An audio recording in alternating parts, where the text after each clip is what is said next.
Virat Kohli Bhubaneswar কুমারদের royal Challengers বেঙ্গালুরুর মালিকানা বদলে যাচ্ছে। আরসিবির বর্তমান মালিক প্রতিষ্ঠান ডিয়াজিও মুম্বাই স্টক এক্সচেঞ্জে দল বিক্রির প্রক্রিয়া শুরু করেছে। 2026 সালের 31 মার্চের মধ্যেই নতুন মালিকানা পাওয়ার আশা আইপিএল এর বর্তমান চ্যাম্পিয়নদের।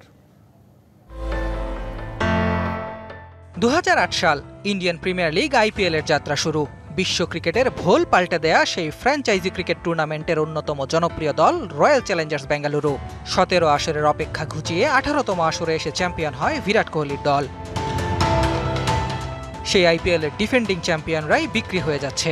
আনুষ্ঠানিকভাবে মুম্বাই স্টক এক্সচেঞ্জে বিক্রির জন্য তোলা হয়েছে আরসিবিকে। দলটির মালিক যুক্তরাজ্য ভিত্তিক অ্যালকোহল প্রতিষ্ঠান ডিয়াজিও এক বিবৃতিতে বিক্রির প্রক্রিয়া শুরুর কথা জানিয়েছে।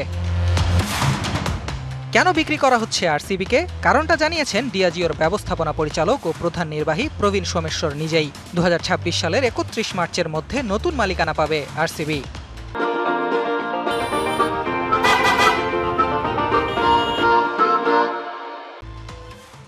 আরসিবি আমাদের জন্য মূল্যবান সম্পদ, তবে এটি আমাদের পানীয় ব্যবসার সঙ্গে সরাসরি সম্পর্কিত নয়। তাই দীর্ঘমেয়াদী ব্যবসায়িক লক্ষ্য ও শেয়ার হোল্ডারদের স্বার্থে এই সিদ্ধান্ত নেওয়া হয়েছে। এর আগে রয়্যাল চ্যালেঞ্জার্স বেঙ্গালুরুর বিক্রির গুঞ্জন উঠেছিল কয়েকবারই, তবে এই গুঞ্জনে জোর হাওয়া লাগে গেল জুনে বেঙ্গালুরুর চিন্নাস্বামী স্টেডিয়ামের বাইরে পদদলিতের মর্মান্তিক ঘটনায় 11 সমর্থকের মৃত্যু ও বহু আহতের পর। এরই মধ্যে আইপিএলের বর্তমান চ্যাম্পিয়নদের কেনার আগ্রহ প্রকাশ করেছে যুক্তরাষ্ট্র ভিত্তিক একটি প্রাইভেট ইনভেস্টমেন্ট কোম্পানি, ভারতের Adani group, JSW group, Serum Institute, Devyani ইন্টারন্যাশনালের মতো প্রতিষ্ঠান।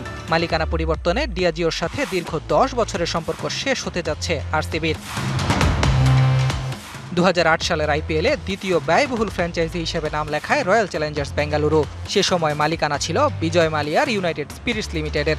এরপর 2015-তে ইউনাইটেডের কর্তৃত্ব নেয় ডিয়াজিও। 2016-তে বিজয় মালিয়া ইউনাইটেড স্পিরিটের পরিচালক থেকে সরে যাওয়ায় একক মালিকানা পায় ডিয়াজিও।